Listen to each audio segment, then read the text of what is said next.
साथियों जैसा जी बड़े जी ने बताया, आज विवेक तन्खा जी जो सही मायने में मध्य प्रदेश की वकालत करते हैं सदन के अंदर राज्यसभा में और कोर्ट कचहरी में, आज विवेक तन्खा जी और मैं भाई हम सब मध्य प्रदेश में जो उपचुनाव हो रहे हैं उसमें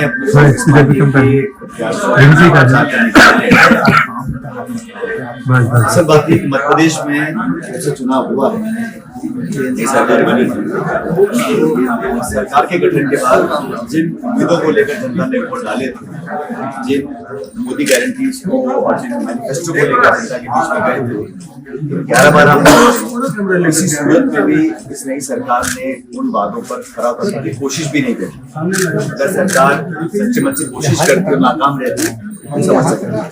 मुझे लगता है कि यहाँ पे सिर्फ और सिर्फ संरक्षण देने का काम कर रहे हैं।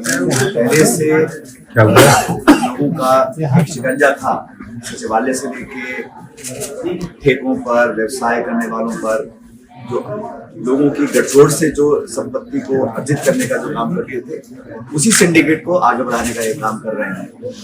हर क्षेत्र में देखता हूँ मैं मध्य प्रदेश में सिर्फ प्रचार प्रसार अखबार और फोटो छपी है, लेकिन धरातल पर ग्रामीण क्षेत्रों में विकास ठप है, लॉ एंड ऑर्डर बिल्कुल चरमरा गया है और वही माफिया आज भोपाल सचिवालय में काबिज है जो पहले था।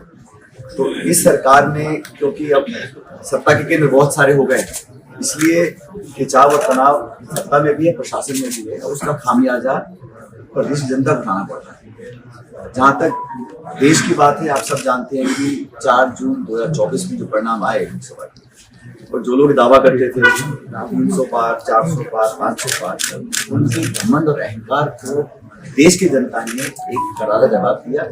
एक खंडित जनादेश आया और किसी भी दल को बहुमत नहीं मिला लोकसभा के अंदर। भाजपा ने 2 बैसाखियां लेकर सरकार का निर्माण किया है दिल्ली में, लेकिन राहुल जी नेता प्रतिपक्ष बनने के बाद जिस प्रकार से उन्होंने सरकार की जवाबदेही तय करी है, पार्लियामेंट के अंदर पार्लियामेंट के बाहर सरकार को अनेकों बिल लाकर वापस अपने हाथ खींचने पड़े, वो उनकी व्यवस्था को दिखाता है। बजट में जो लाखों करोड़ रुपए दिए हैं 2 राज्यों को, हमारा कोई विरोध नहीं है बिहार के भाइयों के साथ या आंध्र के लोगों के साथ, लेकिन पॉलिटिकल दृष्टिकोण से जो लोगों को साधने की कोशिश की है वो जग जाहिर है। मध्य प्रदेश के लोगों ने, राजस्थान के लोगों ने क्या गुनाह किया था जो केंद्रीय बजट में लाखों करोड़ आपने सिर्फ बिहार आंध्र प्रदेश को दिया, वो राजनीतिक मजबूरियां थी। तो ये व्यवस्थाएं आप सामने दिख रही हैं और केंद्र सरकार का भी मैंने रवैया देखा है सरकार बनने के बाद बैकफुट पर है। 10 साल से सरकार चलाने के बावजूद भी आज भी वो जब मौका मिलता है वो नेहरू जी, इंदिरा गांधी जी और कांग्रेस सरकार को दोष दे रहे हैं। इन 10 या 10.5 सालों में इस सरकार ने अपना कौन सा वादा पूरा किया?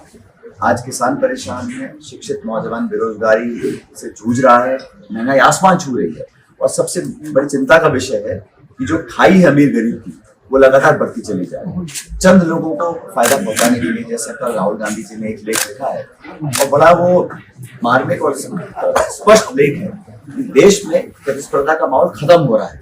चिन्हित लोगों को फायदा पहुंचाने के लिए देश में नीति निर्माण हो रही है, पॉलिसीज बन रही है, कारखाने, गोदाम, बिजली घर, पोर्ट्स, रेलवे सब चंद लोगों को देने का काम सरकार ने किया और जो वंचित वर्ग रहा, गरीब किसान, उनको हमेशा नजरअंदाज किया सरकार ने। मैं ऐसा मानता हूं कि भाजपा का देश भर में जो ग्राफ था वो डाउन जा रहा है।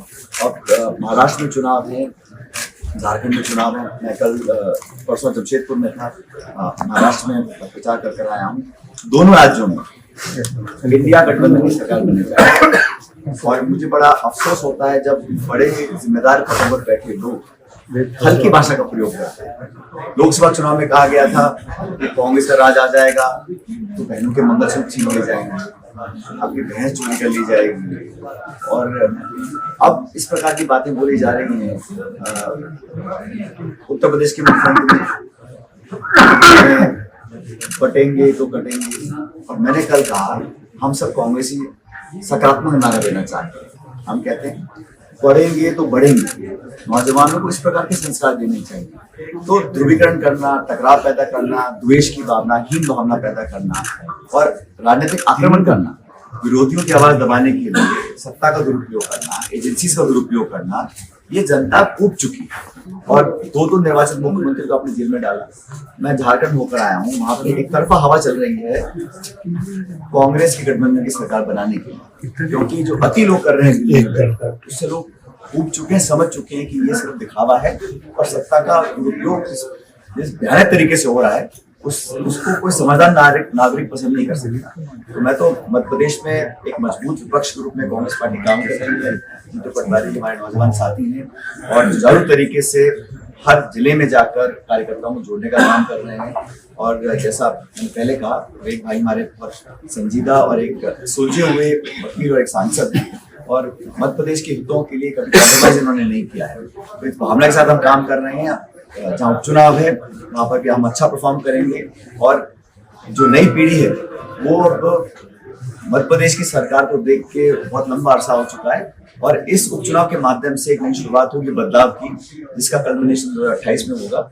लेकिन मैं समझता हूँ कि राहुल जी, खड़गे जी, हम सब मिलकर देश में कांग्रेस और इंडिया गठबंधन को मजबूत करने की तरफ काम कर रहे हैं। लगातार उपचुनाव हो रहे हैं, अब यूपी में भी है, प्रियंका जी वायनाड से चुनाव लड़ रही हैं। तो ये चुनाव के परिणाम जब आएंगे दोनों राज्यों के और तमाम उपचुनावों के, वो सुखद होंगे कांग्रेस के इंडिया अलायंस के लिए और उसका एक डायरेक्ट इम्पैक्ट पड़ेगा आने वाली राजनीति पर।